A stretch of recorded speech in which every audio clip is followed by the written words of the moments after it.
Ok, comencemos. Esta es la clase número 8 de P2LP1. En esta clase vamos a continuar con el proyecto de administración de empleados. Lo que vamos a ver es la consulta y la modificación. Agregué esto aquí abajo para que lo recuerden. El desempeño 1 que todavía está abierto cierra este lunes. Así que, bueno, háganlo. El que no lo hizo todavía, apúrese. No hay forma de que lo habilite. El que no lo hace, como no tenemos recuperatorio, ya queda libre.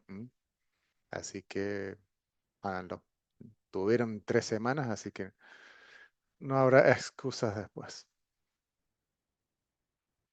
Para ver un poquito dónde estamos ubicados, estamos, bueno, en la clase 8. Las que vienen, bueno, clase 9 y 10, hasta la clase 10 es donde se cierran, digamos, los temas que vamos a ver o que se van a dar hasta el parcial número 2, el desempeño 2. ¿M? Así que bueno, el desempeño 2 abarca de la clase 6 hasta la 10. La semana siguiente, recuerden que vamos siempre una semana adelantados, justamente para poder llegar a la semana posterior al parcial. Quería darles a un tema, yo lo puse acá como un tema especial o repaso si alguien tiene dudas. Me gustaría, si tengo tiempo, armar algo sobre reportes, que no lo estaba dando yo, pero es algo que les piden sí o sí en las tesis, en la tesis. Eh, yo tengo subido un proyecto con un reporte, bueno, es un mini proyecto, cómo generar un PDF a partir de los datos que se muestran en una grilla. Es el puntapié inicial como para que les sirva después para la tesis. Después seguiría ya la clase 11. Ahí nos igualaríamos en semanas y clases. Así que la clase 11 va a ser siempre todas las clases al inicio se tomarían unos minutos para resolver consultas si es que alguien tiene consultas. En caso contrario, se continúa, digamos, con el temario de la clase, que en este caso en la clase 11 va a ser un coloquio que yo lo llamo especial, va a ser como un coloquio adelantado que va a ser para aquellos alumnos que obviamente estén en condiciones de promocionar en esta clase, en la clase 11, o sea, los dos desempeños aprobados con más de 750 y los desempeños obligatorios, como dicen las reglas de juego, y un trabajo extra que les voy a pedir, condición para que se presenten en coloquio en esta semana, en la clase 11, que seguramente va a ser o no estoy seguro todavía, estoy pensándolo, pero los que vayan a querer promocionar me tienen que mostrar, simplemente van a abrir el proyecto que estamos haciendo y me van a tener que mostrar cómo configurar Entity Framework, más que configurarlo, cómo crear la base de datos, porque es el tema que siempre están flojos, que no lo entienden o no saben cómo hacerlo y son dos comandos, nada más. Es el update database y es el add migration. Pero bueno, para llegar a eso tiene que tener el entorno bien configurado. Así que eso es lo que van a tener que saber y tener preparados para la clase 11, los que quieran rendir el coloquio este especial. O sea que podrían ya tener la materia aprobada en esta clase número 11, el 4 del 6. La clase 12, ahí se toma coloquio en general, para todos los que estén en condiciones de promocionar y que no hayan llegado a hacer este trabajo práctico. ¿M? Y va a ser un poco más complicado. En general, si llevaron la materia el día no van a tener problemas. Es simplemente mostrar el código. Les voy a decir que abran el código y un par de preguntas sobre el código. Y clase 13, bueno, ya es la última semana que tiene para rendir coloquio. Ya esa semana se tienen que cerrar los promedios y las notas. En la próxima clase vemos, seguimos con el ABM, vamos a ver la baja, cómo trabajar con combos y algunas mejoras al front. Hasta aquí, ¿alguna pregunta? Sobre esto de las clases, yo lo voy a subir al sitio del campus. Le voy a tomar una captura de esto y lo voy a subir en fechas. Hay una pestaña que dice fechas especiales. Ahora, como dice, fechas importantes. Creo que ahora no hay nada. Voy a subir esa captura aquí. Siempre todas las clases se van a los, como les dije, los primeros minutos sirven para ver algún tema si alguien tiene alguna consulta en particular. Si no hay más preguntas, continuamos. ¿Cuándo se abre el segundo parcial, profe? Ah, bien, que no lo dije. Segundo parcial se va a abrir la clase, al finalizar la clase 10. O sea, van a tener Bien, gracias. esa semana, digamos que tendrían, no sé si el mismo día, porque termina como a las 8:30, pero quizás ese viernes o ese fin de semana se habilita y tendrían los que van a presentar el primer coloquio una semana y los demás 2 semanas. Porque además me sirve para que no se junten todos, porque no va a dar el tiempo. ¿M? Por ahí son, no sé, 10 o 20 y, y no da el tiempo. Así que no quiero que nadie se quede sin rendir.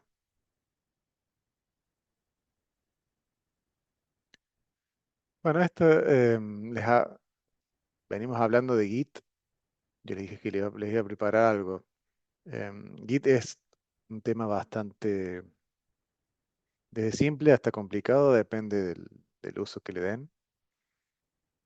Em, lo- yo siempre apunto todo pensando en lo que les puede llegar a servir cuando ustedes desarrollen la tesis. Independientemente si la hacen en C Sharp, en .NET, o en la web, o como sea que la hagan, seguramente van a tener que utilizar Git, sea el lenguaje que sea. Y esta es la manera em, más común. Cada empresa, digamos, usa su metodología, pero en general la forma que se utiliza es esta que le estoy mostrando en pantalla y que yo les aconsejo que ustedes hagan cuando van a hacer la tesis, que consiste, digamos, cómo manejar las ramas o los branches. La- Las ramas, a que le llamo ramas o branches, son, si vamos al proyecto nuestro, es esto. Cuando ustedes van a remotos, cada una de estas es una rama. ¿M? Una rama em, es el código que ustedes guardaron y lo frizaron. Cuando ustedes, por ejemplo, si yo trabajo sobre la clase 8, hago modificaciones, lo guardo y hago un push, digamos, nosotros ahora no estamos subiendo código, no estamos haciendo push, ustedes, digamos, no están haciendo push, pero simplemente lo hacen para descargar el proyecto. Pero si debieran modificar algo, lo modifican, hacen el push, en realidad no es tan simple, pero a grandes rasgos hacen el push y suben esos cambios a una llama. Entonces, una llama es el código frisado en un momento del tiempo. A una llama se le pueden agregar cambios. Justamente se crea una llama para poder agregarle cambios y después integrarla con otra llama principal. Si lo vemos en el gráfico, supónganse que ustedes empiezan su proyecto día cero. Seguramente crearán su arquitectura, como nosotros hicimos en este proyecto. Creamos simplemente la arquitectura. Creamos la solución con todos los proyectos y teníamos una o dos clases, no muchas. Entonces esa sería su llama principal de inicio o su máster. master o main. ¿Mm? La llama master es la llama principal, es la llama que nadie debería modificar, al menos directamente. Entonces el paso cero es crear el máster. A partir de ahí, de crear el máster, supónganse que ustedes seguramente van a hacer grupos de 3 o 4 y bueno, ya cada uno tiene que empezar a hacer sus desarrollos, cambios. Entonces, ¿qué se hace? Se crea una llama nueva a partir del máster. Como lo vemos acá, se crea una llama nueva. Perdón, me falta un paso que es, después del máster, se crea una llama de develop, ¿m? Para que cada desarrollador cree su llama a partir de la llama develop. Esta llama develop es donde se van a crear cada llama de cada desarrollador. La llama master es, en teoría es la que está, es código de producción, código funcional, no puede tener errores porque es el código que está implementado o deployado en el cliente. Es un poquito especial cuando ustedes inicien su proyecto desde cero, porque no tiene nada deployado en ningún lado. Pero en general, en general no, siempre la llama master es la versión que está instalada, deployada, implementada en el cliente. A su vez, en paralelo, tenés una llama develop, que al comienzo de cada sprint se suele crear una llama develop. Y a partir de ahí se crean cada desarrollador su propia llama.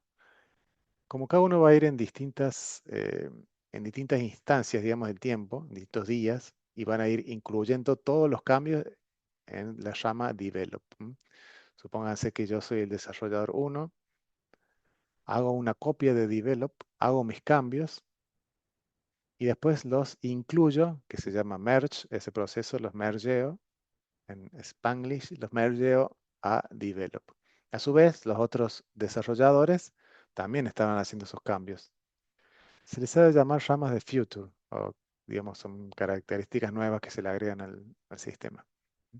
Estas llamas, todas se van integrando a develop.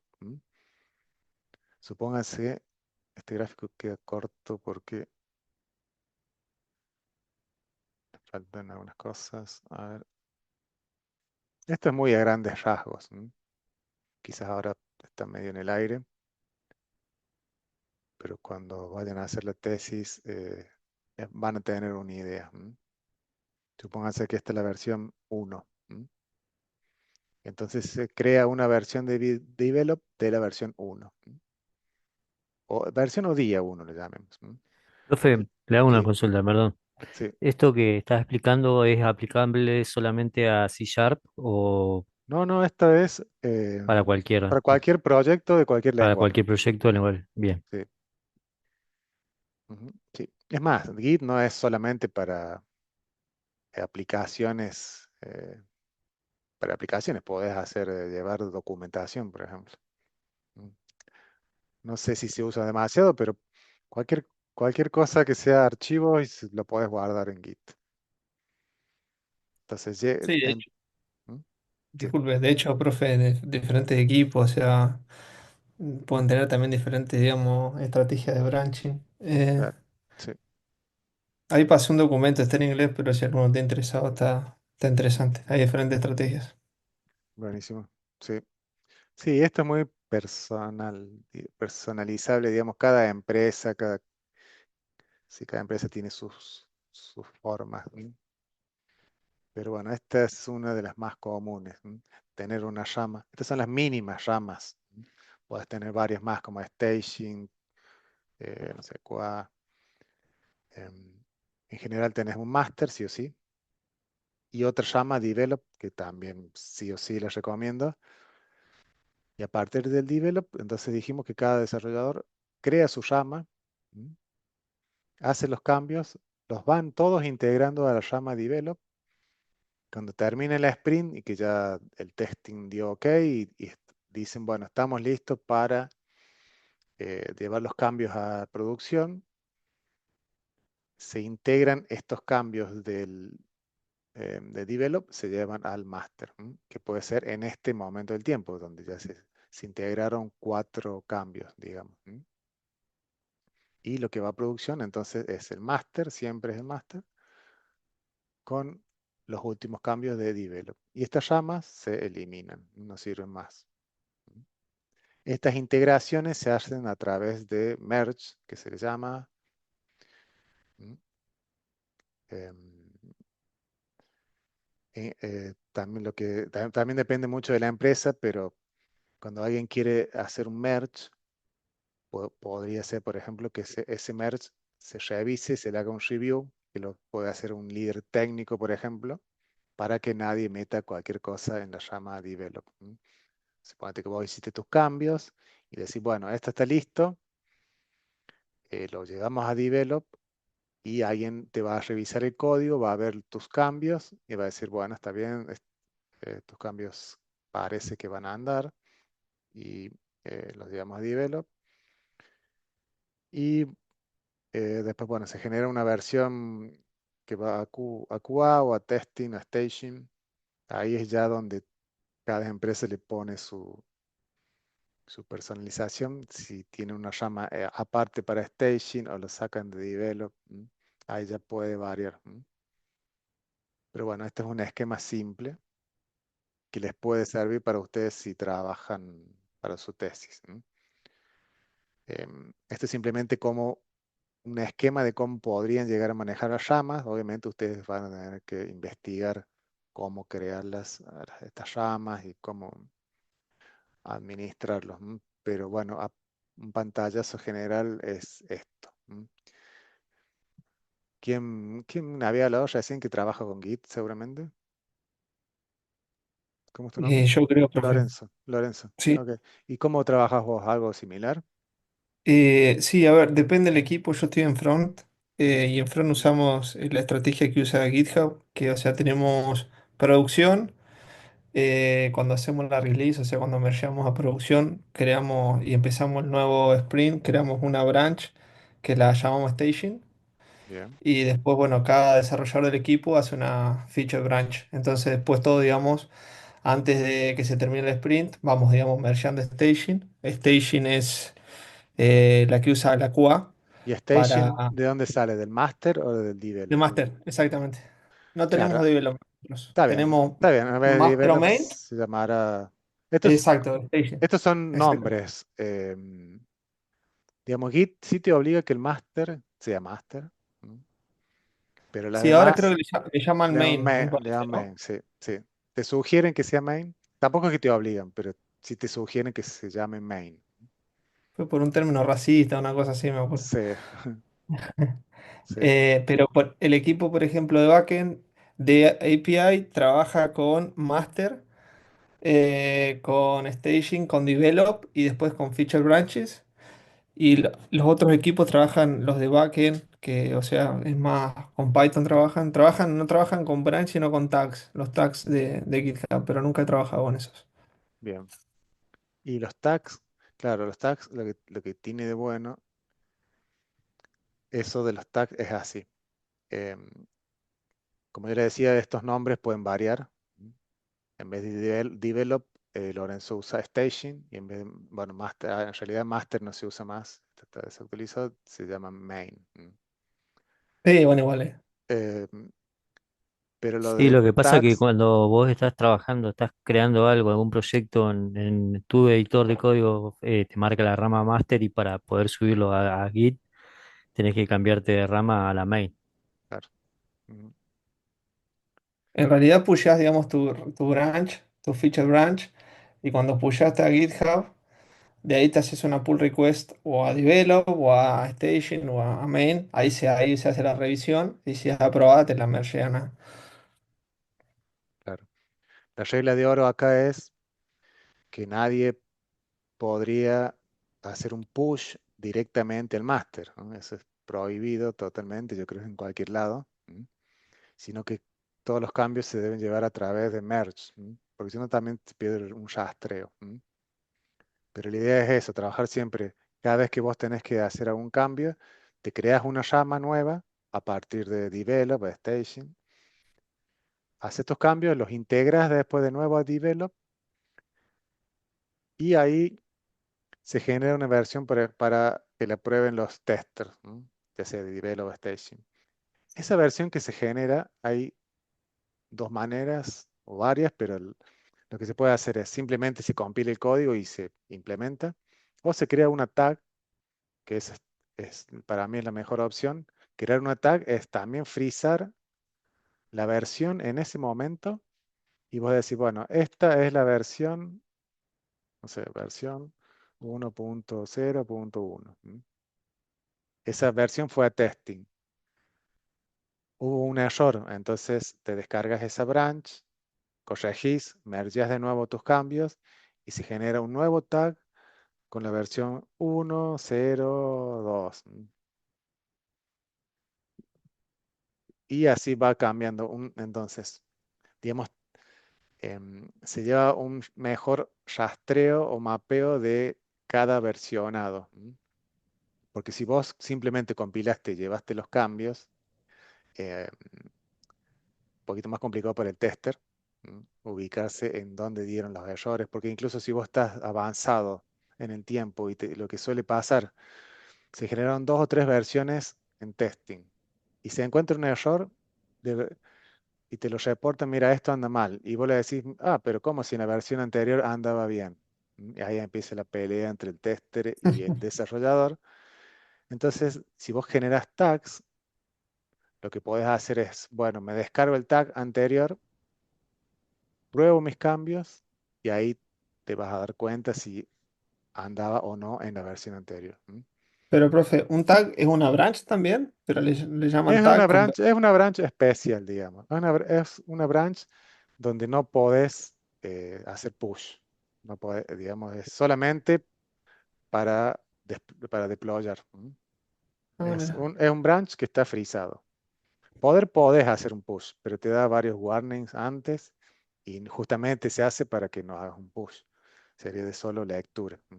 Vos creas la tag, la deployas, el tester la prueba, si va todo bien, ese tag después se mergea al master y se sale, y si no, em, se crearán nuevas branches y con nuevas tags, digamos. Cada tag reflejaría una versión a testear. Ok.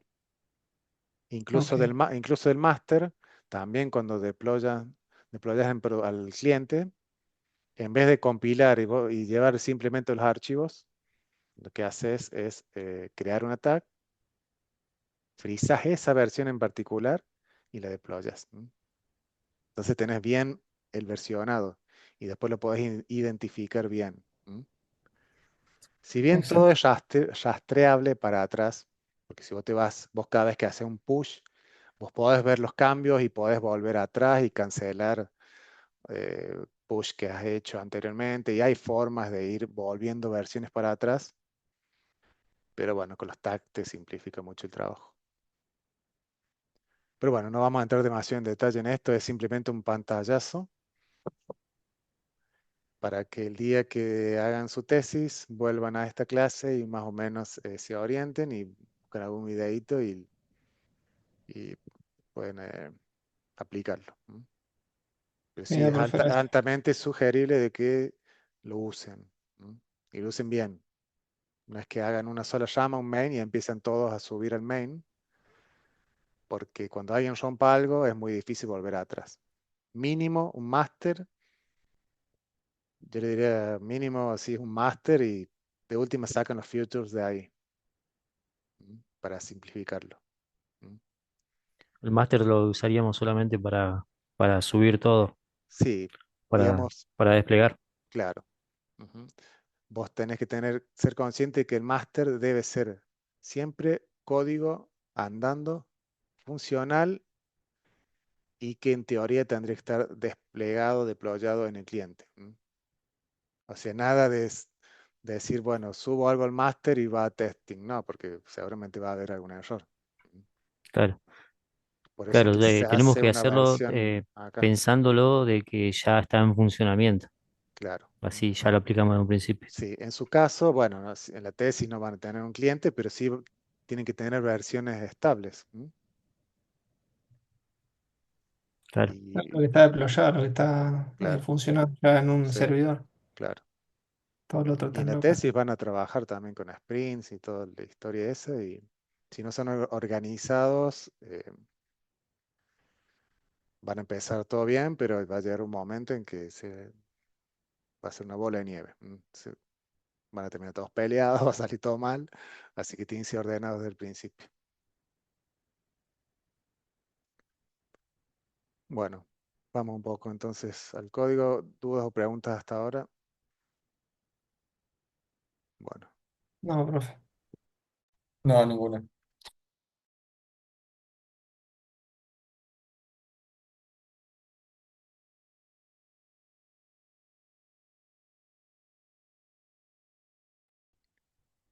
bueno, vamos entonces al código. Bueno, entonces vamos a repetir los pasos que hacemos al inicio de cada clase, hablando un poquito más de Git. Si ustedes dejaron en la clase anterior, seguramente están parados en el branch de la clase 7. Seguramente habían hecho algunos cambios, estaban probando. ¿m? Y en la parte de cambios de Git, en la ventana de cambios, acá van a tener todos los cambios que ustedes hicieron. Para cambiarse de rama, fíjense que si yo me intento cambiar ahora, me va a advertir, .NET Visual Studio me dice, si yo me cambio de rama, como ya tengo cambios hechos en esta clase, y esta clase seguramente fue modificada en el branch al cual yo me quiero cambiar, que sería el de la clase 8, ya me advierte de que va a haber conflictos. O sea, ¿qué son los conflictos? Esto es hablando un poco más de Git. Un conflicto es un archivo que fue modificado dos veces en distintas ramas. Entonces, ¿qué pasa cuando los dos desarrolladores quieren subir ese cambio a una rama? ¿Mm? Sucede un conflicto, porque yo tenía una versión, los dos comenzaron sobre la misma versión. ¿Mm? Pero si el cambio número uno, supónganse que yo hago un cambio y la subo. El otro desarrollador, como los dos habían empezado con una versión vieja, digamos, cuando quiere subir sus cambios, resulta que le va a dar un conflicto, porque esos cambios no están, o digamos, no están incluidos los cambios del desarrollador número uno, del primero que subió eso. ¿M? Con esto, bueno, es algo que se van a encontrar todo el tiempo. Como consejo es, organícense bien qué va a andar modificando cada uno de ustedes. Digan, che, yo no, yo voy a trabajar en tal clase, yo no, en tal clase, y no toquen los mismos archivos. Si, si ocurre esto, que los dos han modificado, ocurre un conflicto y después hay que integrar los dos cambios, que ya es un poco más complicado todavía, integrar esos cambios para que quede una sola versión. En definitiva, cuando vos te querés cambiar de branch, si en la nueva branch esta clase que yo ya modifiqué ahora también fue modificada, .NET te lo advierte, Visual Studio en realidad. Y me dice, hay cambios no confirmados, te va a dar un conflicto, ¿quieres continuar o no? Para que a ustedes no les ocurra esto, cancelen, simplemente vuelvan atrás el cambio, una flechita, revert, incluso, bueno, en el appconfig creo que no va a ser necesario. Y ahí, fíjense que ahora yo me quiero cambiar de rama, pero como el appconfig no cambió, en la nueva rama este archivo no ha sido modificado, ahora simplemente me advierte, fíjense que ahora el icono es verde y me dice no se prevén conflictos en la restauración. Entonces en este caso yo me puedo cambiar de rama y lo hice sin problema. Ya estoy parado en la rama número 8. En la clase, en el branch, rama, son sinónimos. Estoy parado en la branch de la clase 8. Bien. Segundo paso, quizás haya que llevar cambios a la base de datos, lo verifiquen con el comando update database. No hace falta hacer el add migration porque si yo hice un cambio seguramente ya lo agregué en la carpeta migration. ¿Recuerdan todos bien qué significa esta carpeta migration? Básicamente en Entity Framework son dos comandos, solamente dos. Add migration y update database. Es más, en este archivo readme, acá está, se explica. Este enable migration no le den bolilla y los remove tampoco. Simplemente son dos, add migration y update database. Add migration es cada vez que modifican una clase. ¿Qué pasa? Si yo a esta clase empleado o agrego una nueva, por ejemplo. Esto es un repaso de todo lo que hemos visto, pero en cada clase voy agregando algo nuevo. O como ya la van teniendo un poquito más clara, quizás se entiende mejor. No sé, a ver, acá voy a poner descripción. Agrego un nuevo campo. Por un lado ya me detecta como un cambio. Si yo le hago doble clic desde Git, desde la ventana de Git, acá me muestra el cambio. Entonces, en este caso, como yo he modificado la clase, ¿y esto qué significa? Que yo en la tabla de empleado, porque esto está relacionado a una tabla de empleado en SQL Server, esto no es una tabla, esto es una clase, que está mapeado o relacionado a una tabla en SQL Server. Yo haciendo esto estoy diciendo, bueno, quiero agregar un nuevo campo en la tabla de empleado que se llame descripción. Y obviamente ese cambio en la base de datos no se hace simplemente agregando, escribiendo esta propiedad. Hay que decirle a Entity Framework primero, hay que agregar ejecutar el comando add migration y darle un nombre, em, empleado, un nombre corto. Ese nombre es el nombre del archivo que se va a generar. Script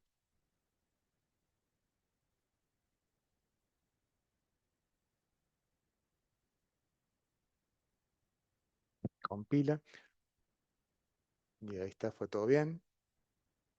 Otra cosa que no se les dije, pero ya a esta altura tienen que tener bien clara, antes de ejecutar los comandos, son dos cosas a tener en cuenta. El front tiene que ser el proyecto de inicio, clic derecho, establecer proyecto de inicio. Y segundo paso, en el consola del administrador de paquetes, proyecto predeterminado debe decir el Entity Framework. Si está parado, no sé, en el datos, cuando ejecutes el comando, no va a andar. Porque no encuentra la información de Entity Framework, que está configurada en este proyecto. Este proyecto es este. Entonces, ¿qué sucedió después de ejecutar el comando add migration? Fíjense, se agregó un nuevo archivo, este empleado descript. Fíjense, empleado descript es el nombre que yo di acá, cuando ejecuté el comando. Y si ustedes lo ven, acá es donde realmente está la información de qué es lo que se hizo y se va a agregar en la base de datos. Fíjense que en la tabla de empleados se va a agregar una columna que se llama descripción, va a ser de tipo varchar max, es noleable true. Pero ese cambio todavía no está en la base. Simplemente lo que hice fue agregar este archivo que tiene toda la historia de toda mi base de datos. Finalmente, sí, para ya confirmar que vaya a la base de datos y se cree ese campo, fíjense que yo había empleado,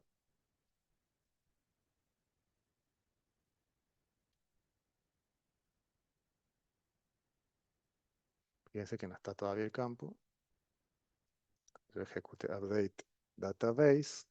Todo esto es lo que yo le voy a preguntar. No tan complicado, pero deben saber hacerlo para rendir el coloquio.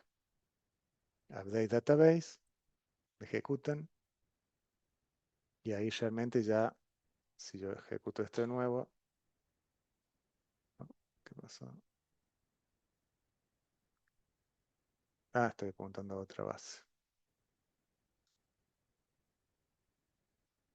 Porque yo antes de la clase había creado una base nueva. Voy para en la F2 y acá está el campo. ¿Por qué no está? Creado de script F2.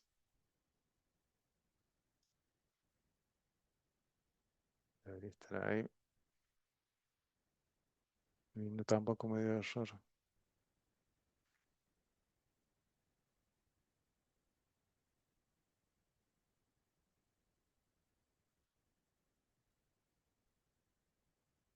Vamos a compilar.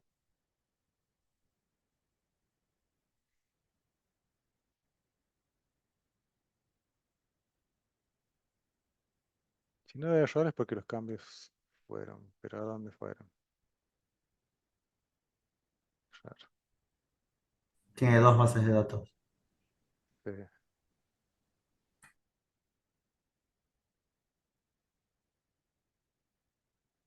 Acá está. Sí, sí. El campo está en la EF2. Perdón, claro.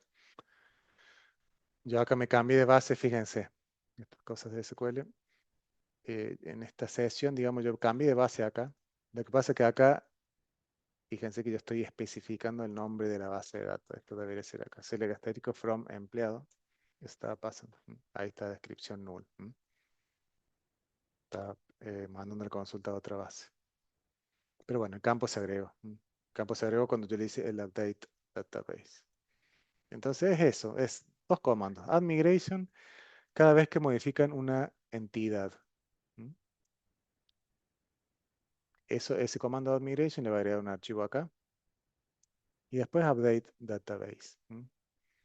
Si modifican manualmente la base y en algún momento se les rompe algo, es muy fácil, digamos, empezar. O si hacen testing y hacen testing y rompen los datos o algo pasa, es muy fácil empezar de nuevo. Simplemente borran la carpeta migration completamente sin miedo.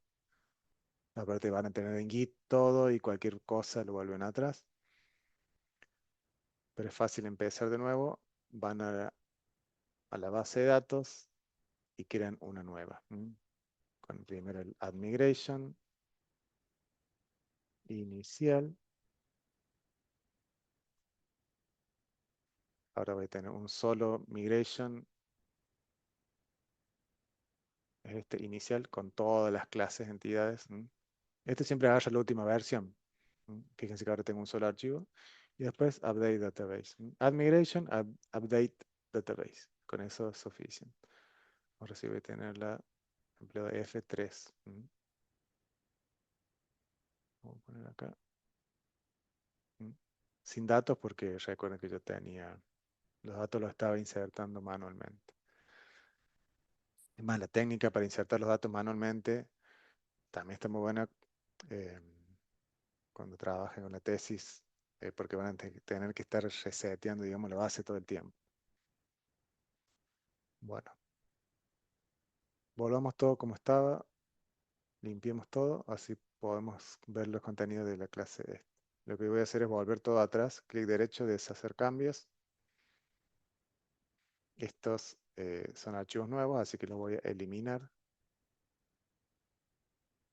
Y me quedé sin nada. Esto significa que está todo actualizado. Para empezar desde una base limpia, voy a crear otra cualquiera, la 10. Y voy a ejecutar update database. Y empiezo con una base limpia. Es la 10.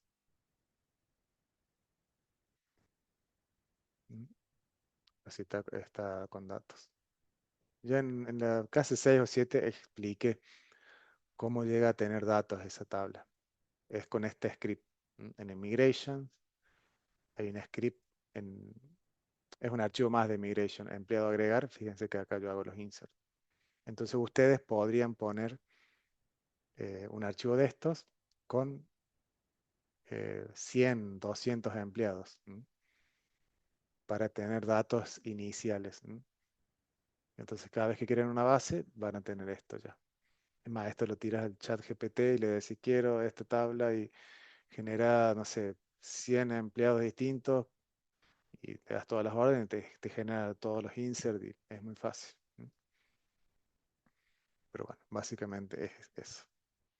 Entonces, para los que van a coloquio, yo les voy a decir, em, borrar migration, agregar algo nuevo y crear la base de nuevo. Son 3 líneas. Y con eso van a probar la materia. Bueno, ejecutemos esto. El proyecto de siempre. Anda la búsqueda. Lo que vemos ahora es, dijimos que es la consulta, que es abrir el formulario el mismo de alta que habíamos visto en la clase anterior, nada más que ahora en modo consulta. En la clase anterior les expliqué cómo funcionan las enumeraciones, así que este formulario eh, lo configuré como consulta. Fíjense que solamente puedo ver lo que hay, no puedo hacer nada, cerrar. O puedo modificar, que es el mismo, nada más que andando en modo consulta se habilitan los campos para su edición.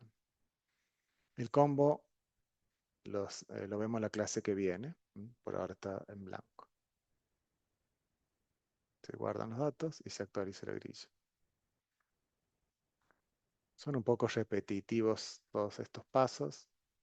Y eso es porque si vos tenés una arquitectura bien armada y bien pensada desde el principio, vas a reutilizar mucho código. Si no la pensaste bien, vas a estar creando formularios por todos lados y métodos por todos lados para insertar, actualizar. Vamos a hacer debug, entonces vamos a ir por lo más fácil, del botón consultar.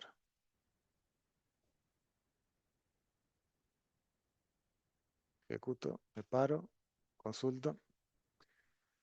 Y acá estamos en el clic del botón consultar.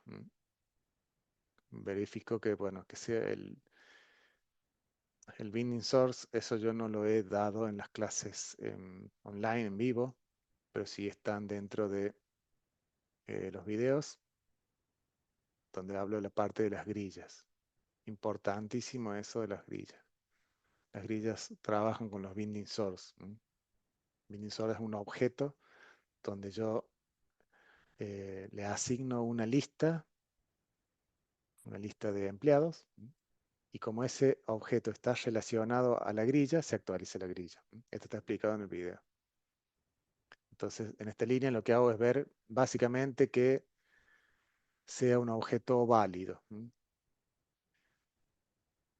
Recuerden que entre los formularios solamente tenemos dos. Este que es de administración y uno de edición de empleados. Que a su vez el de edición en realidad sirve para alta, modificación y consulta, según el modo en el que fue creado.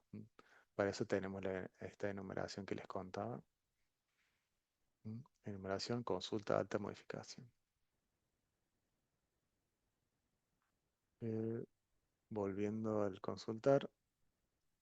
Entonces, em, creo un formulario, un objeto de la clase form frm edit empleado, o sea, instancio la edición de empleado, porque un formulario no deja de ser una clase como cualquier otra. Le asigno a ese formulario el modo, en este caso, como hice clic en consultar, el modo es consulta. Fíjense que consulta, me dice consulta. Podría ser,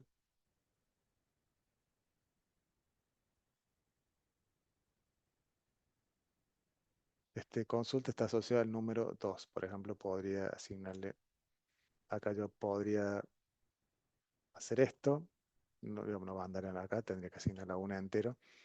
Pero digamos, este consulta, recuerden que las enumeraciones se pueden convertir en string o en int. Entonces, configuro el formulario en modo consulta. Y este formulario, yo le he creado una propiedad pública para poder ser accedida desde afuera, donde voy a guardar una variable de tipo empleado, un objeto de empleado, para poder mostrar los datos de ese empleado en este formulario. ¿Mm?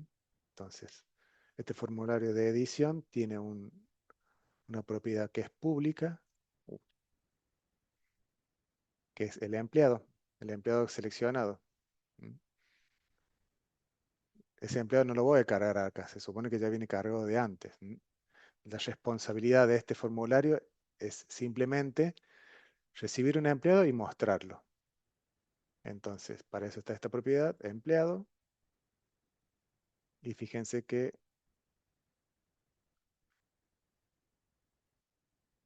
vamos a ver cómo se carga, pero en el load del formulario, este evento load sería el evento inicial, donde es el primero que se ejecuta en modo visual. No es el constructor, es simplemente, yo les había comentado de que cuando tienen que meter código en un formulario, apenas inicia, usen este evento load, no usen el constructor de la clase. Eso también me lo dije en una de las primeras clases. Entonces, volviendo un poco, recuerden que entonces el formulario de edición le asigno el empleado. ¿Cuál empleado? El empleado seleccionado desde el binding source. Eso vean el video. Con esta propiedad current del binding source, digamos, cada vez que yo me muevo en la grilla, esta propiedad se va actualizando.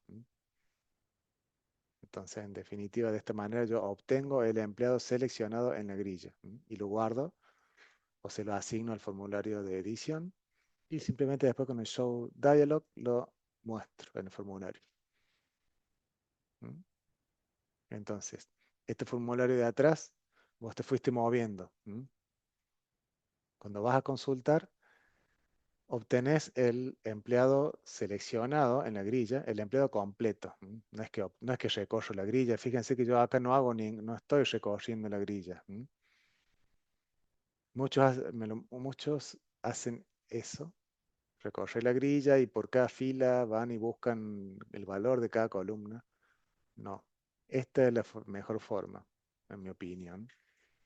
Fíjense que no recorro la grilla ni nada, simplemente accedo al binding source, el cual está relacionado a la grilla. Y ese objeto empleado se lo asigno a este formulario de edición y este formulario de edición es el encargado de, con el empleado que se le envió, mostrar los datos. Como este formulario en el evento load, fíjense que pregunta por todos los modos.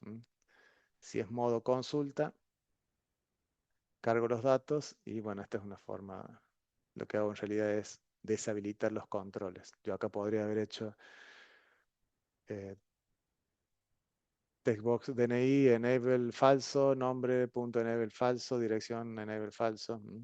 Lo que pasa es que cuando cuando sea un alta, vas a tener que hacer todo lo mismo, pero al revés, todo true. Entonces, en vez de hacer eso, yo hice un método que se llama habilitar, en realidad debería llamarse habilitar o deshabilitar, el cual recibe un parámetro de tipo booleano que se le asigna a la propiedad enable de cada control. Entonces, cuando es una consulta, yo llamo al método y le digo deshabilita todo. Pero si es alta o modificación, fíjense que uso el mismo método, nada más que en vez de false le mando un true y se habilita todo. Es muy simple esto. Bueno, básicamente eso es la consulta. Cargar datos simplemente asigna los valores del empleado. Este guión bajo de empleado, ¿recuerdan cuál es? Es esta propiedad de acá. ¿Por qué tiene el new si ya viene asignado de antes? Esto podría estar así. Pero en general se puede inicializar para evitar algún error o no sé si, si se llamó este formulario sin asignarle a un empleado, podrías hacerlo así. Y va a estar todo vacío. En ese caso tendréis que mostrar un mensaje, no se encontró el empleado.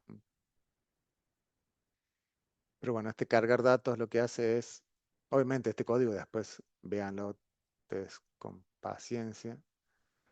Este está en la clase, es el documento de la clase 8. En el PDF está explicado el código. Más que explicado, está desarrollado, paso a paso. ¿m?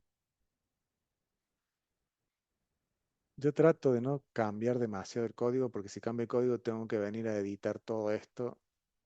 Y por ahí me dicen, profe, yo hice tal cual y me da un error. No sé, y era porque le agregué algo y no quedó actualizado el PDF. Por eso trato de no tocar demasiado. ¿m? Entonces yo espero que todo este código ande. Y si no les anda, tendría que ser alguna cosa muy sencilla de solucionar. Pero bueno, esto es el paso a paso de cómo se desarrolla esto. En la clase pasada alguien me había preguntado por el operador ternario. Es como hacer un if en una sola línea. ¿m? Em, bueno, acá se explica cómo se usa.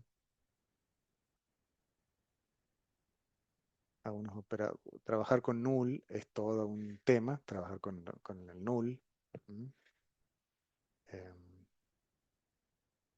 Se usa algo que se llama operador de fusión de null. Léanlo, esta partecita.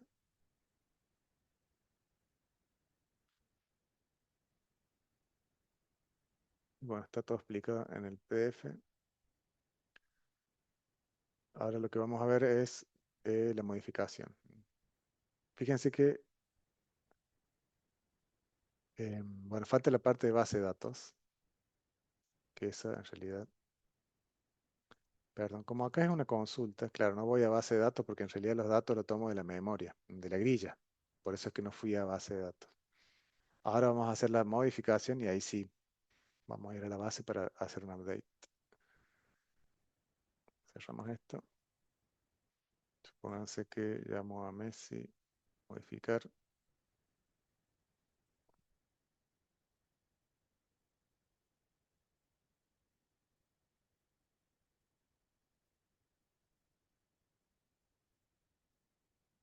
El botón modificar lo que hace es lo mismo que el otro, que el de consulta, nada más que le seteo el otro modo, que es modificación. Si le asigno el empleado seleccionado, esto es todo igual, nada más que cambia el modo. Y ejecuto o llamo o muestro el formulario. Yo ahí apreté F11 en la línea esta, aprieto F11 para seguir la ejecución del programa. Entonces inmediatamente, fíjense que a dónde me voy, al evento load del formulario de edición. Este formulario, me voy al load, que es el primer evento que se va a ejecutar. Y acá es donde yo verifico el modo, en este caso el modo es modificación. ¿Qué hago? Habilito los controles, voy a meter adentro. Fíjense que habilitar en este caso vale true, así que todos los enable los pongo en true. Y después cargo los datos. F11, como este formulario ya recibe el empleado cargado desde la grilla, ya tengo el ID, en este caso un 2, tengo el empleado salario, la dirección, todos estos datos que vienen que están en memoria, simplemente los muestro. Ya tengo mi formulario acá muy cargado, mi empleado cargado. Supónganse que vamos a cambiar el DNI. Vamos a poner solo Messi.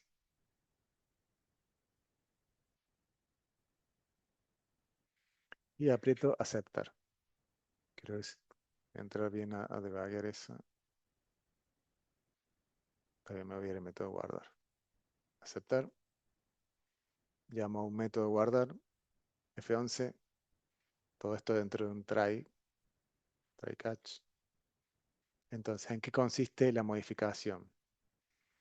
Es crear un empleado, un objeto empleado, otro nuevo, no el que recibo, sino otro nuevo, y pasarle lo que tiene cada control.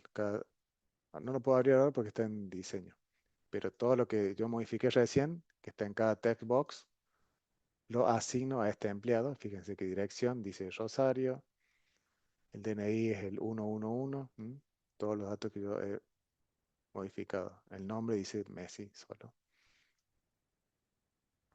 Hago algunas validaciones. Solicito confirmación cada vez que voy a guardar algo. Solicito una confirmación, como que sí. Y ahí es donde debo decir, si el modo es alta, voy a hacer un insert. En este caso es una modificación. Esto lo vimos en la clase pasada. Así que para esta clase lo que se agregó es este if. Si es modificación, es muy importante entonces asignar el empleado ID, porque el update siempre tiene que ir con el ID. Cuando era el insert, lo que hacemos con el ID es volverlo nulo, para que Entity Framework sepa de que yo quiero hacer un insert y no un update. En este caso, como es un update, debo asegurarme de que el ID tenga un valor y de un empleado que exista, obviamente. En este caso es el 2. Este 2 lo tengo desde el textbox. eh, no lo veo ahora, pero está el textbox ID, que está deshabilitado, pero está ahí guardado. Y ahora sí, me voy a ir hasta la capa de negocios con el empleado que yo acabo de cargar, F11. Hago un par de validaciones. En este caso, bueno, que no esté vacío el nombre, que no esté vacío el DNI y que no sea nula la fecha de ingreso. Si va todo bien, voy a la la clase de capa de datos, F11, y acá estamos ya en la clase de Entity Framework, la de datos. En esta clase se agrega el método update. Y si lo comparamos con el insert, también es similar. Consiste en crear el contexto. En este caso, como es un update, yo lo que tengo que hacer siempre es obtener el empleado desde la base de datos y a ese empleado modificarlo y después guardar los cambios. Son esos tres pasos, digamos. Esto es para hacer un update. Hacer un update. Obtener el empleado. Modificar los datos del empleado obtenido. Y guardar los datos en la base.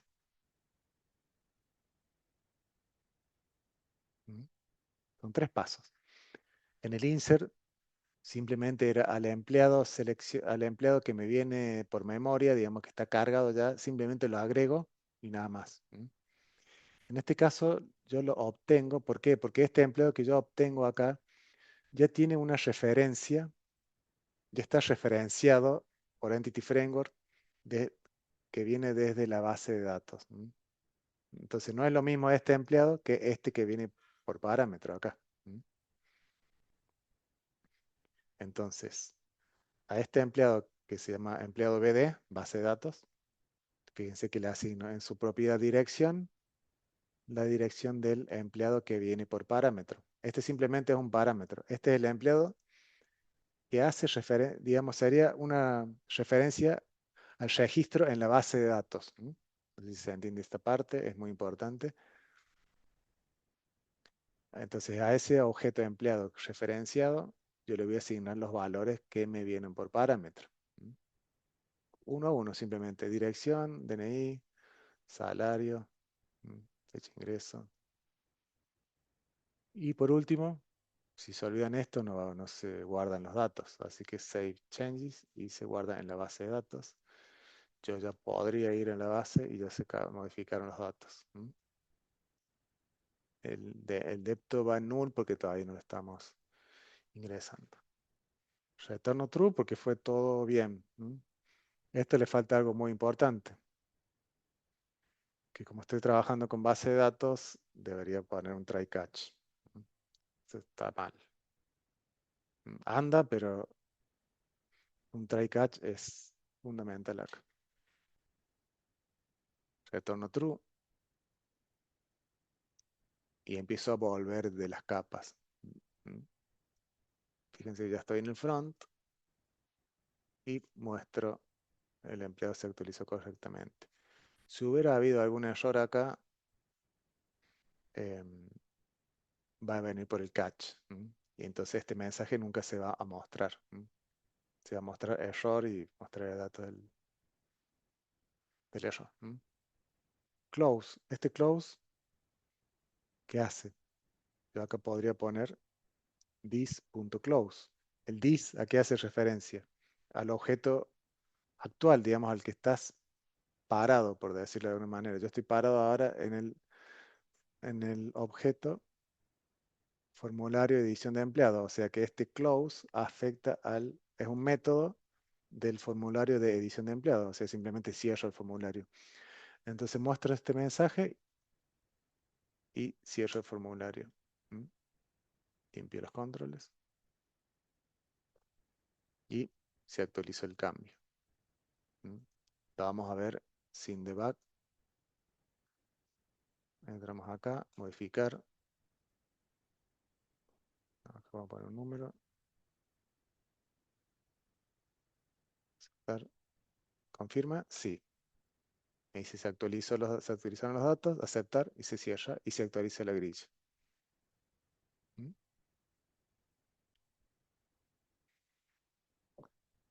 Bueno, básicamente eso es la modificación y la consulta. Son muy parecidas en cuanto a cómo se muestran los datos acá. Y en la modificación lo que se agrega es el botón aceptar. Llamamos em, al método update de las capas de negocio y datos.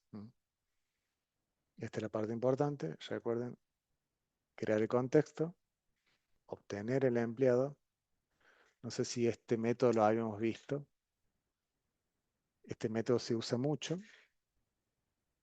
que me devuelve, si ustedes se paran arriba, fíjense que les dice, este método va a devolver un objeto empleado.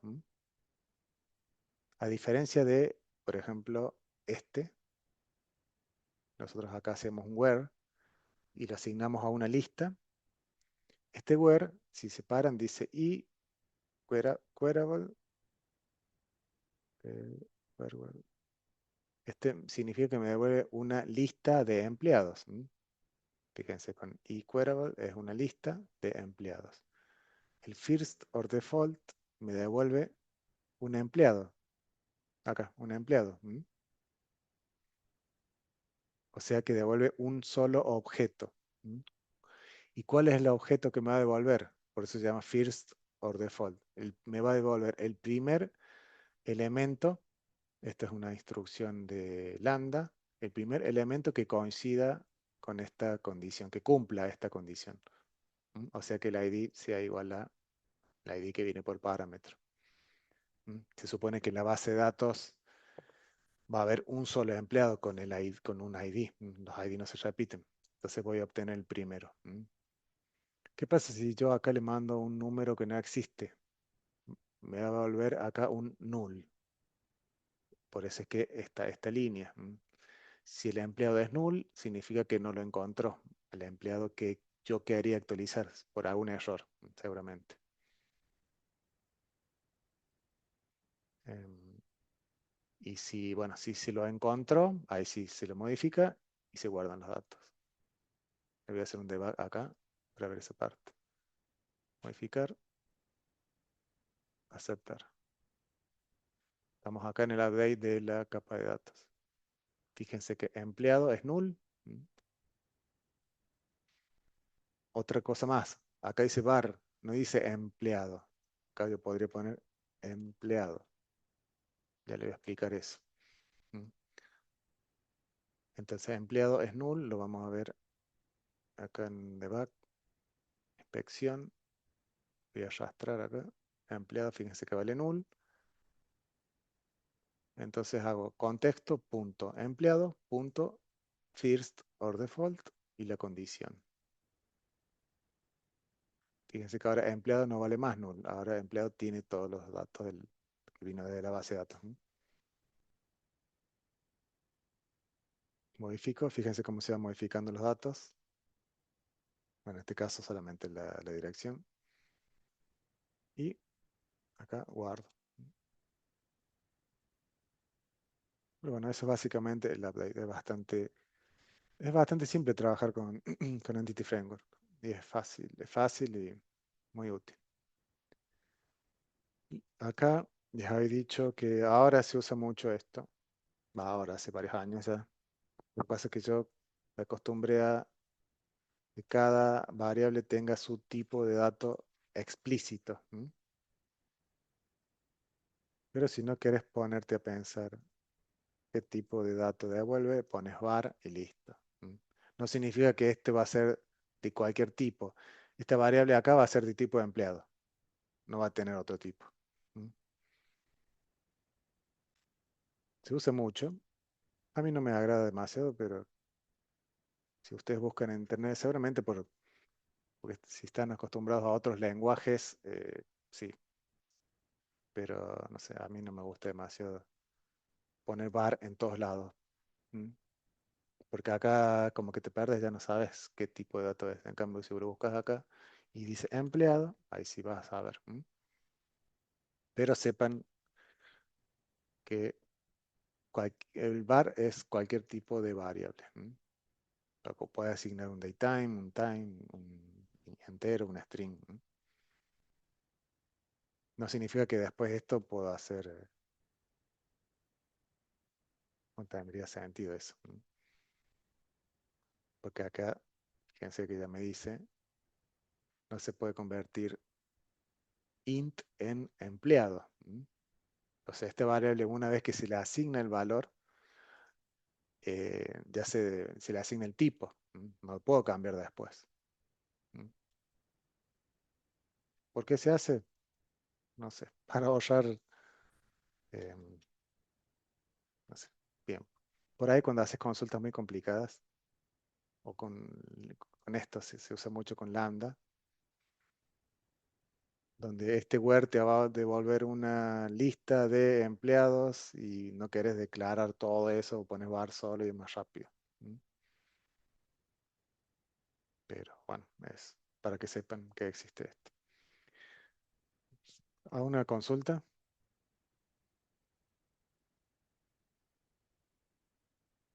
Si no, eso sería todo por esta Ok, clase. perfecto. Bueno, Perfecto, profe. practiquen esta parte de Entity Framework, lo que vimos al principio, los comandos. Y bueno, vean estos métodos. Porque todo lo demás es programación clásica, digamos, no es nada raro. O sea, acá hay validaciones, no hay nada extraño. Lo distinto, digamos, puede llegar a ser esta parte. Perfecto, Bueno, profe. excelente. Bueno, nos vemos entonces en la próxima clase. Chao. Gracias, hasta luego. Chau, chau. Profe, que Chao. tenga buena semana. Nos vemos. Gracias.